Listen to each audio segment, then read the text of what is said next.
Selamat pagi Bapak Ibu Saudara sekalian. Sungguh satu hari yang indah. Di minggu pertama tahun 2021 ini mari kita masuki tahun ini dengan semangat yang daripada Tuhan. Saya percaya bahwa ketika kita berada di dalam hadirat Tuhan, selalu ini yang terjadi, pengharapan kita diperbaharui. Amin. Karena itu mari kita memulai tahun ini dengan Tuhan. Kita bersama dengan Dia. Kita berjalan bersama dengan Tuhan. Dan biarkan Tuhan menuntun hidup kita. Untuk itu mari pagi hari ini kita akan datang menyembah Tuhan. Merenungkan firman-Nya. Mari kita datang dengan sebuah kerinduan yang dalam kepada Tuhan. Amin. Nah untuk itu mari kita akan nyanyikan satu lagu ini. Haleluya. Mari bawa hati kita. Katakan ini. Haleluya. Ajarku untuk lebih lagi mengasihimu, bawaku mengerti isi hatimu, baharuilah batinku dengan kuasa Roh-Mu. Inilah segenap hidupku, ku berikan bagimu. Selama hidupku rindu menyatakan kemurahan-Mu yang telah Kau perbuat di hidupku. Sebab Kau terlebih rindu untuk pulihkanku, bawaku menjadi kesayangan-Mu. Mari katakan dengan hatimu, haleluya. Ajarku untuk lebih lagi. Ajarku untuk lebih lagi mengasihimu,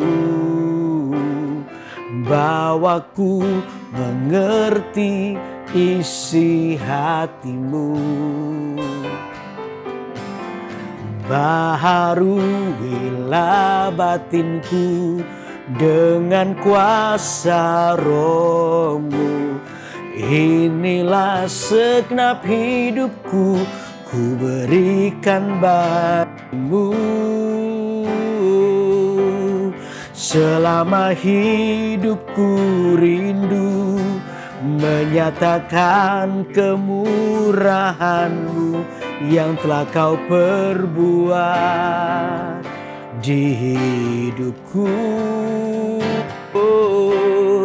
Sebab Kau terlebih rindu untuk pulihkanku, bawaku mencari kesayangan-Mu.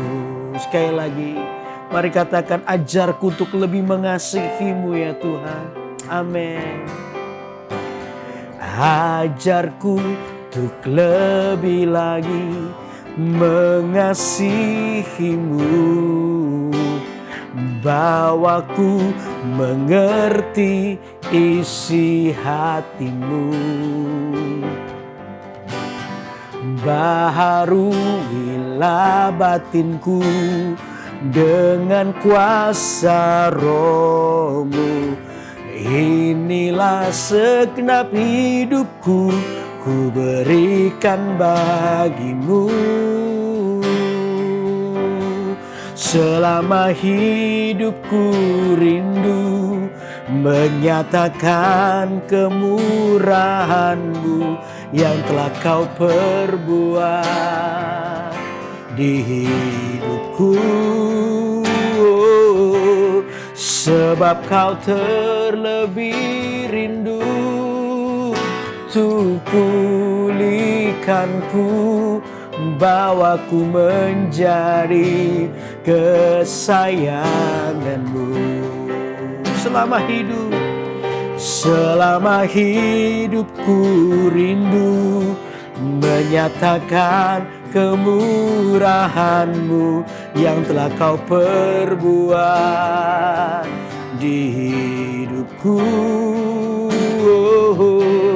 Sebab Kau terlebih rindu untuk pulihkanku, bawaku menjadi kesayanganmu. Mari kita angkat tangan, kita katakan, selama hidupku rindu menyatakan kemurahan-Mu yang telah Kau perbuat di hidupku.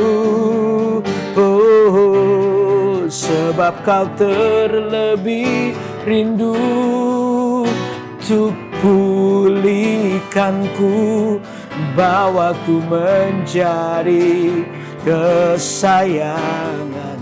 Sekali lagi angkat tanganmu, katakan, selama hidupku rindu menyatakan kemurahan-Mu yang telah Kau perbuat di hidupku. Sebab Kau terlebih rindu untuk pulihkanku, bawaku menjadi kesayangan. Sebab Kau terlebih rindu, sebab Kau terlebih rindu untuk pulihkanku, bawaku menjadi kesayangan-Mu. Sebab Kau terlebih rindu, sebab Kau terlebih rindu untuk pulihkanku, bawaku menjadi kesayangan-Mu. Mari kita sembah, mari kita sembah Tuhan. Bawa hatimu, sembah Dia. Oh, kami menyembah-Mu Tuhan. Pagi ini kami bawa hidup kami untuk meninggikan nama-Mu, sebab Engkau yang layak, hanya Kau yang layak, hanya Kau yang layak dipuji. Pagi ini ya Tuhan, kami bawa hidup kami meninggikan-Mu Tuhan. Oh, di dalam mata darah-Mu, haleluya. Engkau yang layak disembah, Kau yang perhatikan hidup kami, angkat hidup kami. Layaklah, layak Engkau ya Tuhan, layak diagungkan. Di dalam mata Yesus. Mari jemaat, angkat kedua tanganmu, mari kita sembah Tuhan. Bukankah Dia Allah yang layak untuk ditinggikan? Kirala moto kandora moto kembarambo. Haleluya, haleluya, haleluya. Terima kasih Tuhan buat kasih setia-Mu Bapa. Kau yang selalu menuntun kami dalam jalan hidup kami. Biar apa yang benar, apa yang berkenan, dan apa yang menyenangkan hati-Mu, itu yang kami lakukan ya Tuhan. Oh, oh, oh. Terima kasih Tuhan Yesus, terima kasih. Hirala mata kandarambo.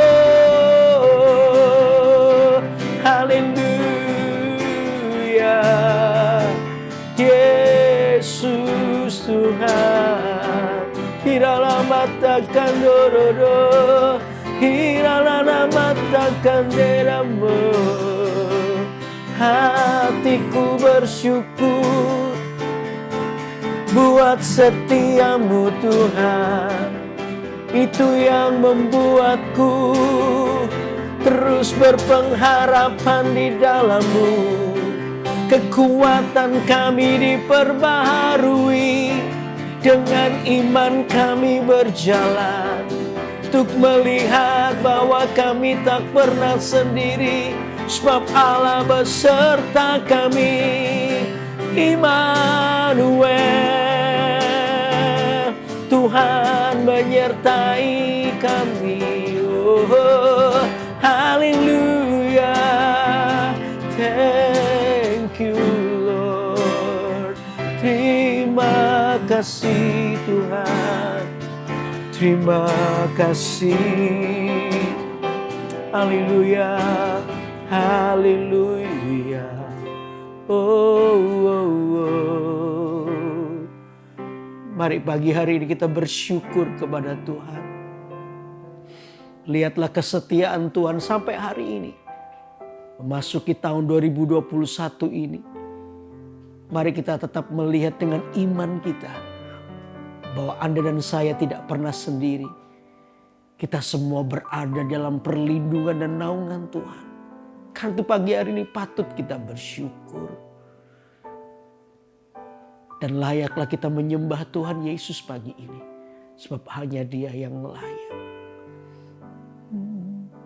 Terima kasih Tuhan. Mari angkat tanganmu. Katakan ini.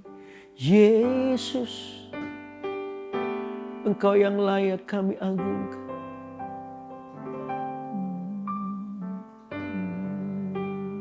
Yesus, ku sembah Kau, sujud di hadapan-Mu. Keinginan dalam hidupku hanya untuk menyembah-Mu. Katakan ini. Yesus, ku sembah Kau, sujud di hadapan-Mu. Keinginan dalam hidupku hanya untuk menyembah-Mu. Mari katakan. Yesus,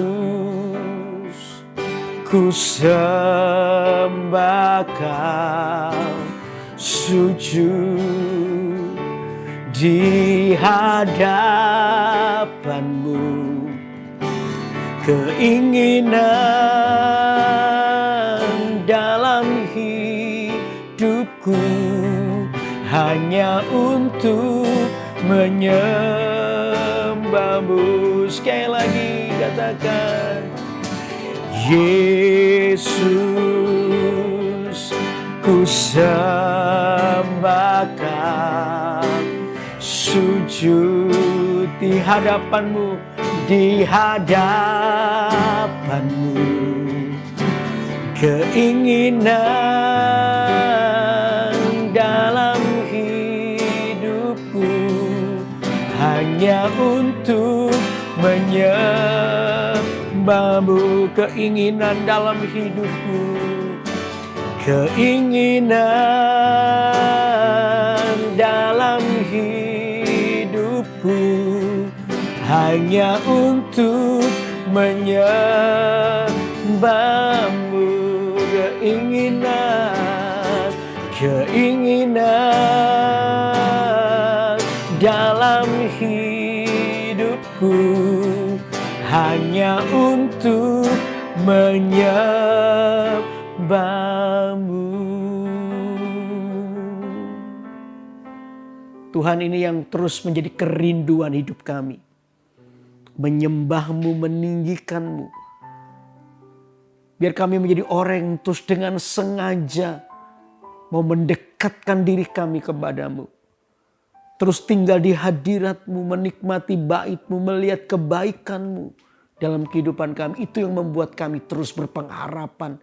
Itu yang membuat kami terus kuat di dalam-Mu ya Tuhan. Kami tidak mau berpisah dengan Tuhan. Kami tidak mau meninggalkan hadirat-Mu. Kami mau terus ada di situ bersama dengan-Mu. Terima kasih ya Tuhan, pagi hari ini biar kasih-Mu menjamah kami. Kasih-Mu memperbarui kehidupan kami. Sehingga kami menjadi orang-orang yang terus berpengharapan di dalam Engkau. Terima kasih ya Tuhan. Sebentar biar kami boleh merenungkan firman-Mu. Firman menjadi kekuatan buat hidup kami. Di dalam nama Tuhan Yesus. Yang siap merenungkan firman Tuhan, katakan sama-sama. Amin, amin, amin. Oh, saya percaya bahwa hadirat Tuhan ada di sini. Di rumah Anda juga. Dengan sebuah kerinduan yang besar, di mana dengan kerinduan yang besar, di hati yang lapar dan haus akan Tuhan, maka disitulah hadirat Allah zaman Tuhan buat hidup kita. Karena itu terus miliki perasaan ini, yaitu lapar dan haus akan Tuhan. Saya percaya Tuhan pasti memberkati kita. Amin. Nah, untuk itu mari kita akan merenungkan firman Tuhan di kitab Matius. Kita lanjutkan, tapi sebelumnya saudara, jika Anda ada beberapa orang yang masih dalam pergumulan doa, ya, permohonan doa, cepat masukkan permohonan Anda di live chat yang ada. Nanti yang sudah dibuka, nanti di akhir acara Kurenungan Firman-Mu ini saya akan berdoa buat Anda. Dan saya percaya mujizat masih terjadi sampai hari ini. Amin. Nah, untuk itu mari kita akan baca Alkitab kita. Ya, dalam pembacaan kitab Matius di pasal yang ketiga. Ya, kita sudah melanjutkan di Matius pasal yang ketiga. Matius pasal ketiga ayat 1 sampai dengan yang ke-10. Oke, Matius pasal 3 ayat 1 sampai dengan yang ke-10. Judulnya Yohanes Pembaptis. Saya akan bacakan buat saudara. Pada waktu itu tampillah Yohanes Pembaptis di padang gurun Yudea dan memberitakan, bertobatlah sebab kerajaan surga sudah dekat. Sesungguhnya dialah yang dimaksudkan Nabi Yesaya ketika ia berkata, ada suara orang yang berseru-seru di padang gurun. Persiapkanlah jalan untuk Tuhan, luruskanlah jalan baginya. Yohanes memakai jubah bulu unta dan ikat pinggang kulit dan makanannya belalang dan madu hutan. Maka datanglah kepadanya penduduk dari Yerusalem, dari seluruh Yudea dan dari seluruh daerah sekitar Yordan. Lalu sambil mengaku dosanya mereka dibaptis oleh Yohanes di sungai Yordan. Tetapi waktu ia melihat banyak orang Farisi dan orang Saduki datang untuk dibaptis, berkatalah ia kepada mereka, hai kamu keturunan ular beludak. Siapakah yang mengatakan kepada kamu bahwa kamu dapat melarikan diri dari murka yang akan datang? Jadi hasilkanlah buah yang sesuai dengan pertobatan. Dan janganlah mengira bahwa kamu dapat berkata dalam hatimu, Abraham adalah bapak kami. Karena aku berkata kepadamu, Allah dapat menjadikan anak-anak bagi Abraham dari batu-batu ini. Kapak sudah tersedia pada akar pohon. Dan setiap pohon yang tidak menghasilkan buah yang baik pasti ditebangnya dan dibuang ke dalam api. Nah saudara, dari apa yang kita baca di sini, ya, dikisahkan tentang seorang yang namanya Yohanes. Dikatakan sebagai Yohanes Pembaptis karena Tuhan telah mempercayakan sebuah pelayanan buat Yohanes ini adalah membaptis. Nah, makanya dia disebut dengan Yohanes Pembaptis. Nah, apa yang dilakukan oleh Yohanes Pembaptis? Dikatakan dia berseru-seru. Seorang yang dipakai oleh Tuhan untuk memberitakan Injil kepada orang lain. Dikatakan bertobatlah sebab kerajaan surga sudah dekat. Di mana apa yang dikatakan ini melihat, kalau Anda nanti kita baca selanjutnya, bagaimana dunia ini dipenuhi dengan kegelapan. Orang-orang sudah mulai dituntun oleh jalannya sendiri. Orang dituntun oleh keinginan nafsu kedagingannya sendiri. Sehingga mereka sebenarnya berada di dalam sebuah kegelapan dan sedang berjalan di dalam namanya maut. Untuk itu perlu kita mendengar ini di tahun 2021 ini. Mari kita memperbarui komitmen kita dengan Tuhan. Ada suara yang berseru, bertobatlah sebab kerajaan Allah sudah dekat. Nah, untuk itu pagi hari ini mari kita akan merenungkan ini, ya. Judul perenungan pagi hari ini adalah bertobatlah sebab kerajaan Allah sudah dekat. Apa yang dimaksud dengan bertobat? Bertobat itu artinya berbalik dari jalan hidup kita. Kalau hari ini Anda sedang melangkah kepada maut, di mana kita diikat dengan banyak dosa, kita diikat dengan banyak perbuatan-perbuatan yang melukai hati Tuhan, maka kita harus menjadi orang yang mengambil keputusan untuk berbalik dari jalan itu. Ya, berbalik dari jalan itu lalu kita kembali kepada Tuhan. Di mana langkah awal adalah menerima Yesus sebagai Tuhan dalam hidup kita. Hanya Yesus yang bisa menerangi kehidupan kita. Nah, untuk itu tadi sejak awal saya bilang persekutuan kita dengan Tuhan itu tidak boleh pergi dari hidup kita. Tidak boleh hilang dalam hidup kita. Kenapa? Dari situlah hidup kita akan terus selalu diterangi. Ada banyak hal yang mungkin di tahun 2020 yang lalu ada banyak kejatuhan kita, banyak kegagalan kita. Jangan terus melihat itu. Mari kita di tahun 2021 ini melihat bahwa masih ada Tuhan, masih ada terang, masih ada harapan di dalam hidup kita. Bukan hanya bicara soal kehidupan perekonomian atau apa, bukan hanya itu. Tapi lebih ke arah kehidupan kita secara pribadi.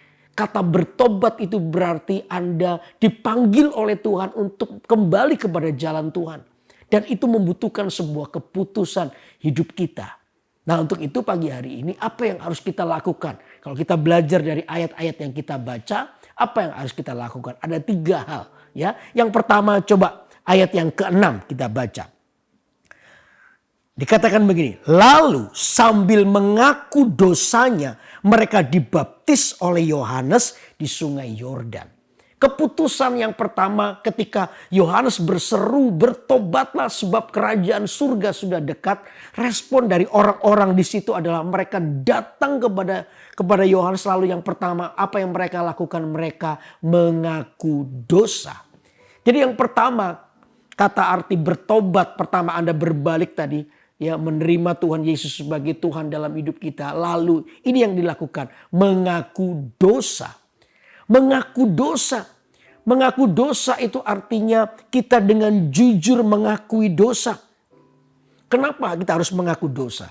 Karena mengaku dosa itu, mengakui dosa kita itu mendatangkan pengampunan. Ada dosa yang tidak terampuni, ada 2. Yang pertama dosa menghujat Roh Kudus. Artinya menghujat Roh Kudus adalah tidak percaya, melecehkan, menghina pekerjaan Roh Kudus dalam kehidupan kita ini. Ya, tidak percaya, menghina sampai akhir matinya. Orang ini adalah orang yang melecehkan pekerjaan Roh Kudus, tidak percaya, menghina pekerjaan Roh Kudus sampai akhir matinya dia tidak mau bertobat di situ, orang ini tidak bisa diselamatkan. Lalu yang kedua apa? Dosa yang tidak pernah diakui. Nah, ini penting. Mengaku dosa itu harus menjadi gaya hidup kita. Makanya dikatakan di 1 Yohanes pasal 1 ayat 9. Kita baca ya. 1 Yohanes pasal 1 ayat 9 dikatakan begini. Jika kita mengaku dosa kita, maka ia adalah setia dan adil. Sehingga ia akan mengampuni segala dosa kita dan menyucikan kita dari segala kejahatan. Makanya mengaku dosa itu penting. Karena tadi saya bilang mengaku dosa itu adalah satu jembatan untuk mendatangkan pengampunan dalam hidupmu. Alkitab ini jelas berkata, jika kita mengaku dosa kita, maka ia adalah setia dan adil. Sehingga ia akan mengampuni segala dosa kita dan menyucikan kita dari segala kejahatan. Tuhan itu adil dan setia. Waktu kita mengaku dosa kita, Tuhan itu mengampuni. Seberat apapun dosamu. Sebesar apapun yang pernah engkau lakukan. Waktu kita datang kepada Tuhan, berbalik dari jalan kita yang jahat, bertobat, lalu kita mengakui dosa kita. Maka Alkitab ini pasti digenapi. Yaitu apa? Tuhan pasti mengampuni.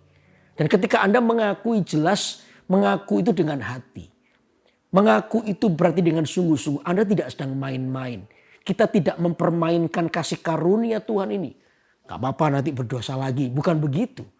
Tapi bicara soal sebuah pengakuan dari hati yang tulus mengasihi Tuhan. Waktu kita mengakui semua dosa kita, maka pengampunan itu akan menyertai kita. Amin. Nah, waktu penyertaan pengampunan mengakui kita, maka ini yang harus kita pahami bahwa detik ketika kita mengaku dosa, hati-hati dengan satu ini, intimidasi. Jadi mengaku dosa kita itu juga mengalahkan intimidasi dari kuasa kegelapan. Iblis tidak lagi punya hak atas hidupmu. Iblis tidak akan punya hak lagi untuk menguasai perasaan Anda. Makanya tadi saya bilang hati-hati dengan apa? Perasaan.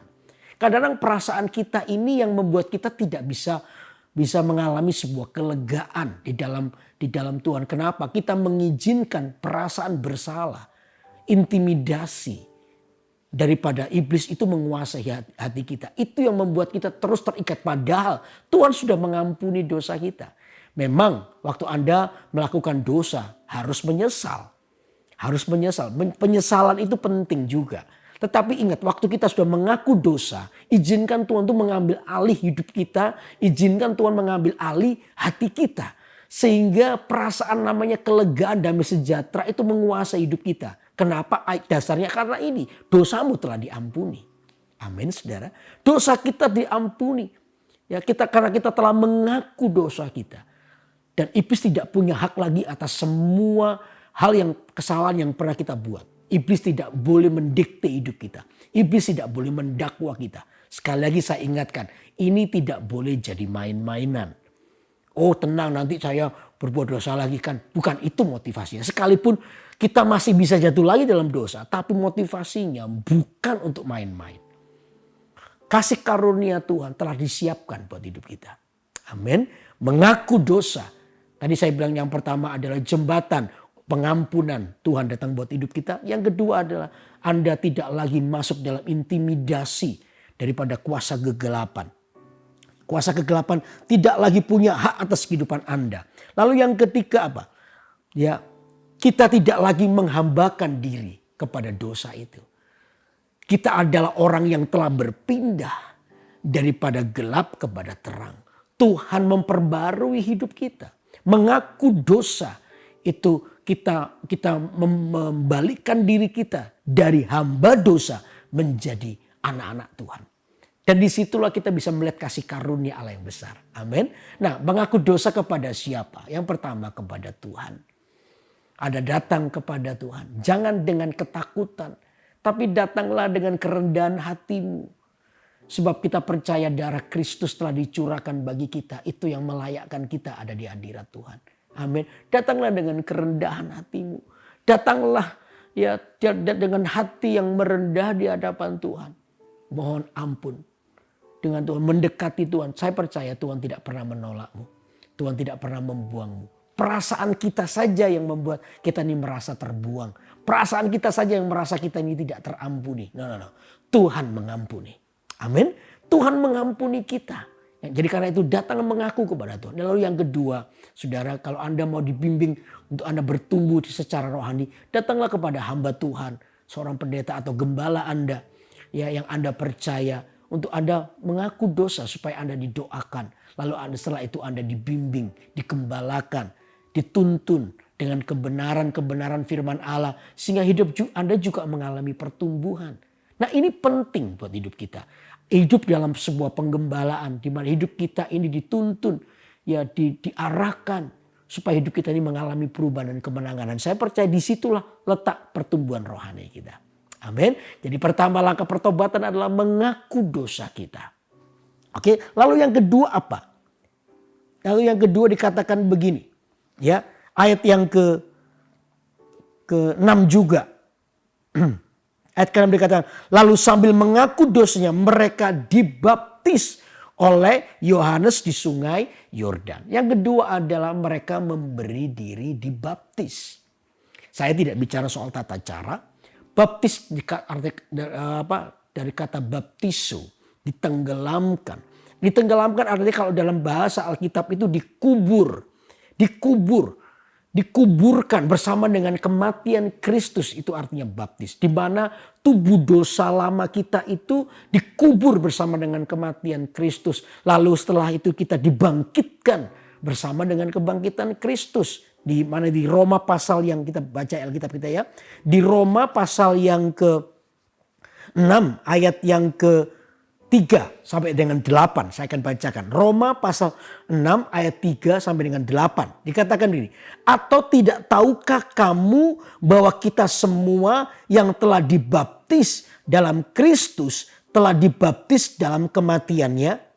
Dengan demikian kita telah dikuburkan. Perhatikan, kita telah dikuburkan bersama-sama dengan Dia oleh baptisan dalam kematian. Supaya sama seperti Kristus telah dibangkitkan dari antara orang mati oleh kemuliaan Bapa. Demikian juga kita akan hidup dalam hidup yang baru. Langkah taat kita setelah kita menjadi orang yang mengakui dosa kita. Kalau Anda adalah orang yang belum dibaptis, ya, Anda berikan dirimu dibaptis. Nah, arti dibaptis itu tadi saya bilang itu dikuburkan kata Alkitab. Nanti pembacaan selanjutnya kita lanjutkan ya. Dikuburkan, di mana tubuh dosa lama kita ini dikuburkan bersama dengan kematian Kristus. Dikuburkan itu berarti telah mengalami kematian. Kita mati terhadap dosa kita. Kita mati terhadap semua keinginan. Jadi ini adalah sesuatu yang powerful. Orang harus memberi diri dibaptis. Lalu karena baptisan ini adalah perlambang dari di mana tubuh dosa lama kita ini dikuburkan. Sehingga ketika Anda keluar dari air itu, Alkitab berkata Anda ini menjadi manusia baru. Dibangkitkan bersama dengan kebangkitan Kristus. Wow, begitu dahsyat menurut saya, di mana hari ini kita ini adalah orang yang berdosa, orang yang hina oleh karena banyak perlakuan hal yang salah. Tapi ketika kita mengaku dosa kita, lalu memberi diri dibaptis, tiba-tiba oleh karena kasih karunia Tuhan, dosa lama itu sudah tidak diperhitungkan lagi. Tuhan tidak lagi mengingat kesalahanmu.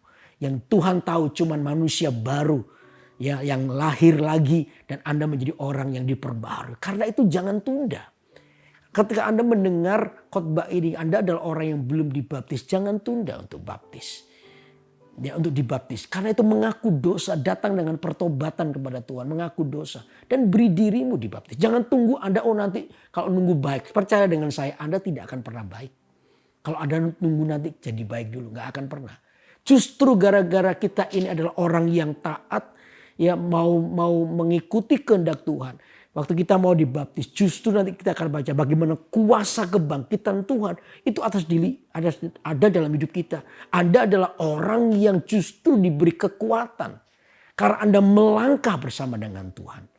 Amin, amin. Lalu kita lanjutkan bacanya ayat yang kelima. Sebab jika kita telah menjadi satu dengan apa yang sama dengan kematiannya, kita juga akan menjadi satu dengan apa yang sama dengan apa kebangkitannya. Tadi saya bilang kita dibangkitkan bersama dengan kebangkitan Kristus. Ayat 6. Karena kita tahu bahwa manusia lama kita telah turut disalibkan supaya tubuh dosa kita hilang kuasanya. Nah, ini penting. Supaya dibaptis itu apa? Supaya dikatakan tubuh dosa kita ini hilang kuasanya. Anda tidak lagi menjadi orang yang terikat dengan dosa. Tapi Anda menjadi orang yang mengikatkan dirimu kepada Tuhan. Itu adalah sebuah cara di mana kita bisa melihat bahwa hidup kita ini gak terikat dengan dosa.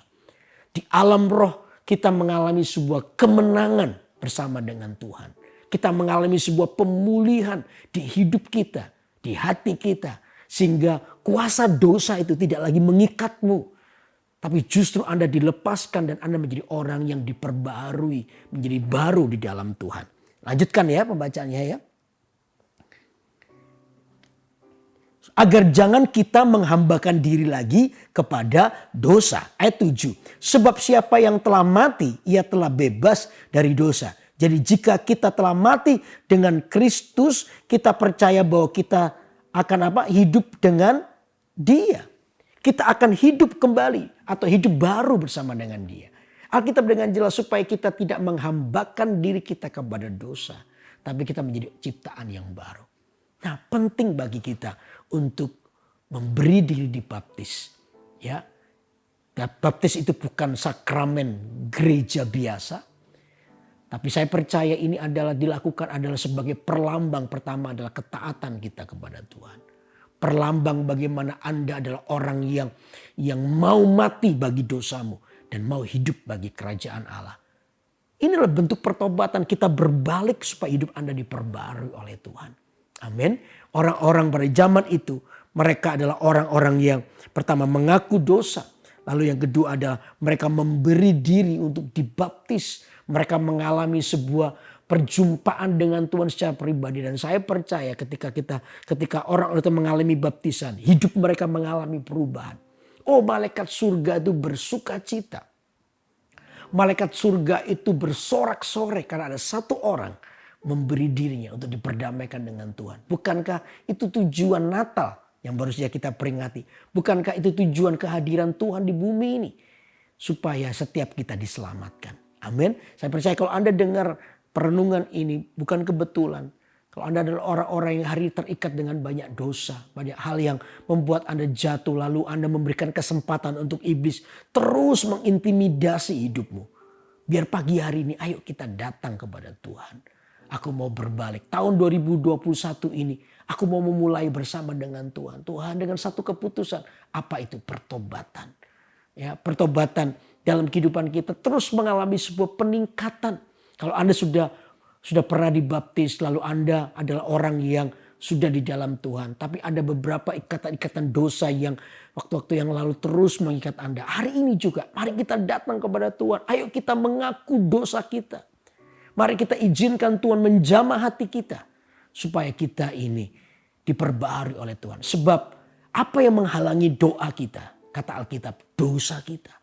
Kegelapan itu bukan Allah, bukan Tuhan tidak mau mendengar doa kita. Tapi ada sebuah penghalang, apa itu? Dosa kita. Itu yang menghalangi doa kita. Sehingga doa kita ini kayak berhenti di satu titik. Karena apa? Dosa itu yang menghalangi. Karena itu ayo kita mengaku dosa di hadapan Tuhan. Saya percaya Tuhan mengampuni. Amin. Amin. Oke, lalu yang ketiga apa? Jadi yang pertama adalah mengaku dosa. Lalu yang kedua memberi diri dibaptis. Lalu yang ketiga adalah coba ayat yang ke-8. Dikatakan begini. Jadi hasilkanlah buah yang sesuai dengan apa? Pertobatan. Jadi hasilkanlah buah yang sesuai dengan pertobatan. Jadi yang ketiga nama bertobat. Arti bertobat itu yang ketiga adalah menghasilkan buah daripada pertobatan itu sendiri. Jadi Alkitab mengingatkan, jadi hasilkanlah buah yang sesuai dengan pertobatan. Waktu itu Yohanes berbicara keras kepada orang-orang Farisi dan orang-orang Saduki. Kenapa saudara? Orang Farisi dan orang Saduki ini dikenal sebagai orang fasik. Apa sih arti fasik? Anda pasti tahu. Beberapa kali saya sering kali bilang. Fasik itu artinya tahu kebenaran tapi tidak menghidupinya. Tidak mau hidup dalam kebenaran. Tahu kebenaran tapi menolak untuk hidup dalam kebenaran. Itu fasik. Makanya Yohanes ketika melihat orang Farisi dan Saduki. Yohanes lalu berkata dengan keras. Dia dikatakan itu. Tapi waktu ia melihat banyak orang Farisi dan orang Saduki datang untuk dibaptis. Berkatalah ia kepada mereka. Hai kamu keturunan ular beludak. Wah ini keras banget saudara. Ya. Dikatakan ini, berkatalah ia kepada mereka, hai kamu keturunan ular beludak, siapakah yang mengatakan kepada kamu bahwa kamu dapat melarikan diri dari murka Allah yang akan datang? Ya. Bukan bicara soal keturunan, oh saya pasti selamat lah ya karena papa mama saya Kristen. Tapi Anda tidak mau pernah bertobat, tidak pernah keluar dari dosa yang mengikatmu. Oh saudara, itu bukan jaminan. Kekristenan itu bukan keturunan. Tapi kekristenan itu bicara soal pengalaman secara pribadi Anda dengan Tuhan. Untuk itu tiap orang itu harus mengerjakan kelas keselamatannya masing-masing. Tidak bisa berdampak satu dengan yang lain. Artinya bentuk keselamatan. Anda adalah orang yang secara pribadi harus mengaku Yesus Kristus Tuhan. Anda adalah seorang pribadi yang mengaku dosa. Anda adalah seorang pribadi yang memberi diri dibaptis. Anda adalah seorang pribadi yang menghasilkan buah. Itu yang Alkitab katakan. Karena itu tiap orang bertanggung jawab dalam hal ini ya. Setiap orang itu bertanggung jawab untuk keselamatannya sendiri. Tidak peduli siapapun Anda. Anak pendeta sekalipun. Kalau orang ini adalah orang yang jauh dari Tuhan. Terikat dengan dosa. Lalu dia menghabiskan hidupnya dengan banyak dosa, orang ini juga tidak akan diselamatkan. Karena itu jelas dengan keras dan tegas Yohanes berkata kepada orang Farisi dan Saduki, hasilkanlah buah. Terus ya, dikatakan ayat 9, dan janganlah mengira bahwa kamu dapat berkata dalam hatimu, Abraham adalah bapak kami. Karena aku berkata kepadamu, Allah dapat menjadikan anak-anak bagi Abraham dari batu-batu ini. Oh, jangan bangga dengan keturunan Abraham kalau hidup kita ini tidak pernah bertobat. Jadi pertobatan itu adalah pengalaman pribadi. Amin. Ya, kita bersyukur kalau kita ini mungkin keluar papa mama kita atau keluarga kita adalah orang yang takut akan Tuhan, Anda bersyukur. Tetapi keselamatan tetap itu ada di dalam pilihan Anda. Amin. Karena itu dikatakan kapak, ayat 10, kapak sudah tersedia pada akar pohon. Dan setiap pohon yang tidak menghasilkan buah yang baik pasti ditebang dan dibuang dalam api. Alkitab sudah mengingatkan. Buah itu penting, buah pertobatan. Karena apa yang menarik perhatian Tuhan dalam hidup kita adalah bagaimana hidup kita ini menghasilkan buah atau tidak. Buah pertobatan hidup kita. Karena itu setiap kita, waktu kita mulai merenungkan firman Tuhan pagi ini, mari kita coba lihat. Hidupku ini sudah menghasilkan buah enggak? Apa yang dimaksud dengan buah? Ya, buah pertama jelas karakter, perubahan hidup kita. Di mana buah ini adalah buah yang kelihatan sekali. Bagaimana kita menjauhkan diri kita dari dosa-dosa karakter. Anda menjadi orang yang tersinggungan lah, menjadi orang yang terus menyimpan kepahitan, menjadi orang yang kecewa dan lain sebagainya. Itu harus mengalami perubahan di hati kita. Kecewa diganti dengan ucapan syukur. Kepahitan diganti dengan mengasihi, belajar mengasihi. Nah, itu namanya buah daripada pertobatan kita. Lalu yang kedua, buahnya apa? Menjadi saksi. Hidup kita ini harus menginspirasi orang lain. Hidup Anda ini harus menjadi berkat bagi orang lain. Karena itu perhatikan kata-kata perkataan kita. Perhatikan tingkah laku kita. Jangan seenaknya apakah hidup kita ini menjadi berkat bagi orang lain atau tidak. Itu harus terus kita perhatikan. Ya, bagaimana apalagi kalau Anda hari-hari ini adalah seorang pelayan Tuhan. Saudara mau tidak mau ketika Anda mengambil keputusan untuk melayani Tuhan, ada sebuah panggilan secara pribadi buat hidup Anda untuk menjadi berkat bagi orang lain. Bukan berpura-pura, bukan, tetapi memang itu kehidupan Anda yang berubah. Kita harus menjadi berkat bagi orang lain. Dan itulah salah satu buah bagaimana orang lain melihat Kristus hidup dalam kehidupan Anda dan saya. Amin. Itu namanya menghasilkan buah. Dan Tuhan itu melihat itu. Bahkan dikatakan dengan keras, kapak itu sudah tersedia bagi pohon yang tidak menghasilkan buah. Oh, dia akan ditebang dan dibuang ke dalam api. Itu Alkitab yang tulis. Ini bukan penghakiman atau nakut-nakuti Anda, bukan. Tapi mengingatkan kita. Supaya kita ini adalah seorang Kristen yang berbuah. Ayo hasilkan buah dalam kehidupan Anda. Sehingga hidup Anda ini menjadi inspirasi dan berkat bagi orang lain. Kehidupan Anda ini menjadi kehidupan yang terus menginspirasi kehidupan orang lain. Lewat hidup kita ini orang lain bertobat. Lewat hidup kita ini orang lain mengenal Kristus. Amin. Nah, ini namanya langkah pertobatan. Nah, untuk itu saudara, pagi hari ini kita sudah belajar 3 hal. Waktu kita ini mulai berkata, Tuhan aku ini mau bertobat sungguh-sungguh. Ada 3. Pertama, mengaku dosa. Mengaku dosa, tadi saya bilang mengaku dosa itu adalah sebuah jembatan pengampunan dari Tuhan buat hidup kita. Lalu yang kedua, mengaku dosa itu membuat kita itu tidak lagi diintimidasi oleh kuasa kegelapan. Tidak lagi diintimidasi oleh kuasa kegelapan. Lalu yang ketiga, kita tidak menghambakan diri kepada dosa itu. Tapi kita menjadi hamba Tuhan. Amin. Mengaku dosa itu mengubah status hidup kita. Dari orang yang menghambakan diri kepada setan berubah menjadi anak-anak Tuhan. Amin. Lalu yang kedua, memberi diri dibaptis. Itu artinya hidup kita ini manusia lama kita dikubur. Manusia dosa kita ini dikubur bersama dengan kematian Kristus. Ya, kita ini dikubur mengalami kematian lalu kita dibangkitkan.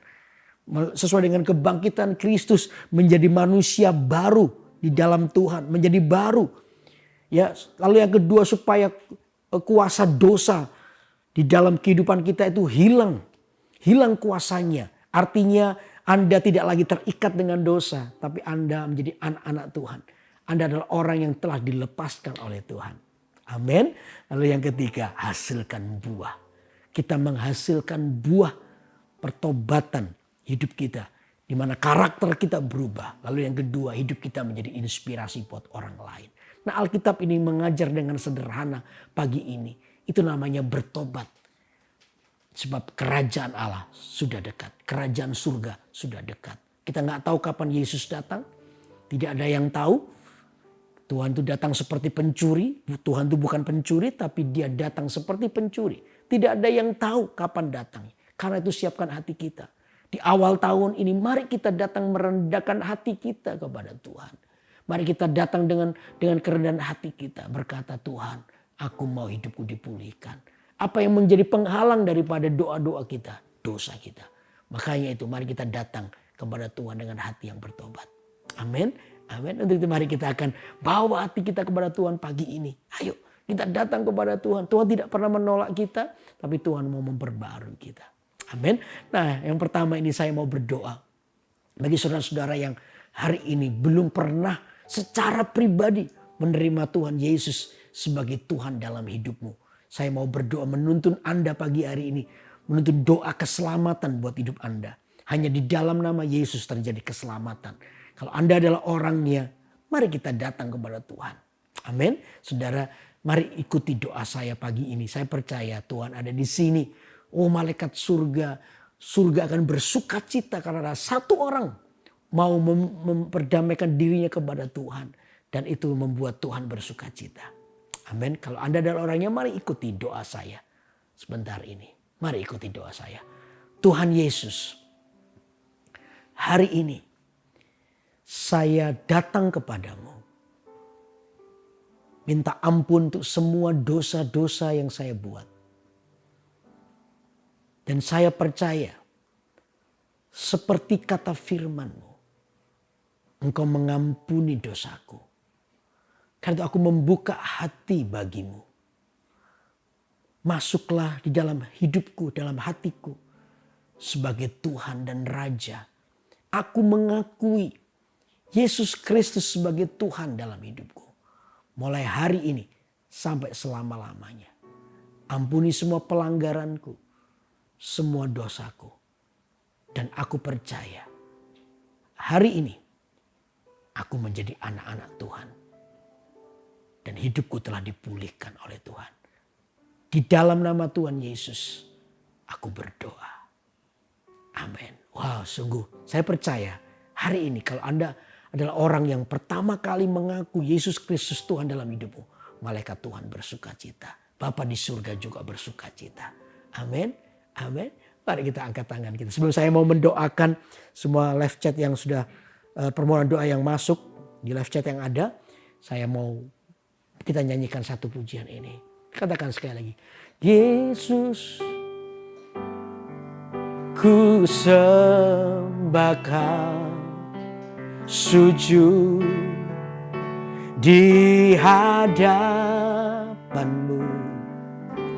Keinginan dalam hidupku hanya untuk menyembah-Mu. Sekali lagi katakan Yesus. Yesus, ku sembahkan sujud di hadapan-Mu. Keinginan dalam hidupku hanya untuk menyembah-Mu. Sekali lagi katakan Yesus, ku sembahkan sujud di hadapan-Mu. Keinginan dalam hidupku hanya untuk menyembahmu. Sekali lagi, Yesus ku sembah, Yesus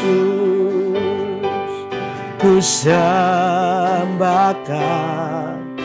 sujud di hadapanmu. Keinginan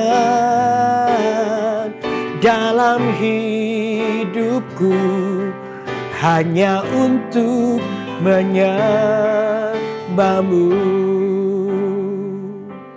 Saudara, mari, kalau saudara adalah orang-orang yang terikat dengan banyak dosa dan Anda hari ini mendengarkan perenungan firman Tuhan ini, Anda berkata, Tuhan ampuni aku. Anda sudah dibaptis, bahkan Anda sudah ke gereja, bahkan maaf Anda adalah seorang pelayan Tuhan. Tidak peduli siapapun, saya juga gak terlalu peduli siapapun Anda.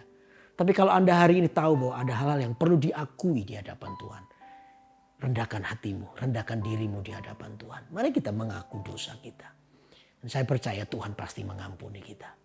Ada sebuah banyak kesempatan baru yang Tuhan akan berikan buat hidup kita untuk melayaninya. Dengan hati bersih, dengan hati yang tulus. Amin. Sebenarnya saya mau berdoa buat saudara. Nah, ini Anda adalah orangnya yang berkata, Tuhan saya mau mengaku dosa saya. Saya tentunya tidak tahu dosa apa. Tetapi yang penting Anda secara pribadi mengaku di hadapan Tuhan. Saya mau berdoa buat Anda. Angkat tanganmu. Ya, Tuhan Yesus, hamba berdoa untuk setiap orang yang hari ini mendengar renungan firman Tuhan ini. Lalu mereka mengambil keputusan untuk bertobat. Mengaku dosa. Tuhan kau yang mengampuni. Kau yang melihat keadaan mereka. Kami percaya Tuhan Engkau Allah yang memulihkan keadaan orang-orang. Itu hamba berdoa sekarang di dalam nama Tuhan Yesus. Engkau yang memulihkan keadaan kami. Tidak ada penghakiman, yang ada cuma kasih karunia. Di mana Tuhan mengampuni kami, Tuhan pulihkan keadaan kami. Di dalam nama Tuhan Yesus, Engkau yang menerima anak dan membuang semua dosa. Lumpur yang ada pada anak dibuang. Engkau Allah yang menerima anak itu dan membuang lumpurnya. Demikianlah hidup kami ya Tuhan. Engkau Allah yang mengampuni dosa kami. Dan Engkau Allah yang memulihkan keadaan kami. Di dalam nama Yesus, hari ini tidak ada lagi intimidasi dari kuasa kegelapan. Dalam nama Yesus aku berkata sekarang, semua bentuk intimidasi, semua bentuk dakwaan daripada kuasa kegelapan tidak pernah berlaku dalam hidup kami. Di dalam nama Yesus yang ada cuma kelegaan, damai sejahtera, sukacita atas kehidupan anak-anak Tuhan. Sekarang pagi ini aku berdoa di dalam nama Tuhan Yesus. Lepaslah damai sejahtera itu mengalir di hati kami pagi ini. Terima kasih ya Tuhan. Sekarang hamba berdoa untuk semua permohonan doa yang sudah masuk. Saya menumpangkan tangan untuk semua kebutuhan. Orang-orang yang sakit hari ini di dalam nama Yesus. Orang yang sakit kena COVID-19. Oh, aku berdoa untuk virus-virus yang ada dalam nama Yesus. Aku usir kau keluar dari tubuh orang-orang yang sakit ini. Terima kesembuhan di dalam nama Tuhan Yesus. Untuk orang yang kena kanker kelenjar getah bening. Oh, aku berdoa sekarang untuk kanker. Aku kutukin kau menjadi kering sekarang di dalam nama Yesus. Menjadi sembuh, bahkan menjadi normal kembali dalam nama Yesus. Oh, untuk penyakit autoimun. Aku berdoa sekarang memperkatakan di dalam nama Yesus untuk penyakit autoimun ini. Kembali normal. Dalam nama Yesus tidak akan mengganggu lagi untuk apapun. Pergi, keluar, tinggalkan tubuh orang yang sakit. Dalam nama Tuhan Yesus. Secara ekonomi juga ada beberapa orang yang terlibat hutang. Hamba berdoa sekarang dalam nama Yesus. Tuhan ampuni yang pertama. Cara pengelolaan keuangan yang salah, keserakahan. Yang hati-hatian. Ampuni kami. Tapi sekarang berdoa Tuhan. Kau yang memberikan sebuah jalan keluar di dalam nama Yesus. Banyak utang yang dilunasi dengan cara Tuhan. Kau yang memberkati dalam nama Yesus. Dalam nama Yesus. Ada orang yang membutuhkan pekerjaan hari ini. Oh Tuhan, Kau yang menolong setiap kami dalam situasi pandemi yang seperti ini. Kami terus boleh melihat berkat-Mu dicurahkan. Pekerjaan-pekerjaan dibutuhkan. Ya Tuhan, Kau menjawab doa kami. Sehingga orang-orang yang membutuhkan pekerjaan hari ini mereka terima pekerjaan. Pekerjaan yang lagi menurun, bangkrut. Tuhan pulihkan dalam nama Yesus. Dalam nama Yesus kami berdoa. Menyerahkan anak-anak Tuhan di dalam tangan-Mu. Dalam nama Yesus. Orang-orang yang menikah dan belum punya anak sekian lama ini, sekian tahun ini. Oh, aku berdoa sekarang Tuhan, Engkau yang memberkati kandungan para istri. Sehingga akan lahir anak di tahun ini, akan lahir anak mereka sungguh-sungguh sukacita melimpah atas kehidupan mereka. Terima kasih Tuhan. Hamba berdoa menyerahkan kehidupan mereka semua dalam tangan-Mu. Di dalam nama Yesus, biar Tuhan Kau yang memberkati hidup mereka. Berkat Allah melimpah buat hidup mereka oleh karena Tuhan yang mengasihi adalah Tuhan yang setia. Terima kasih ya Tuhan. Jemaat, mari angkat kedua tangan-Mu sekarang. Terimalah berkat Allah dalam kehidupanmu yang membawa engkau pada kemenangan oleh karena Kristus Yesus yang mengasihimu adalah Allah yang setia. Di dalam semua pergumulan doamu, Tuhan tidak pernah meninggalkanmu. Dia Allah yang setia yang terus menjagaimu sampai akhir hidupmu. Karena itu terima berkat Tuhan pagi ini di dalam nama Tuhan Yesus Kristus. Hamba sudah berdoa. Haleluya. Amin.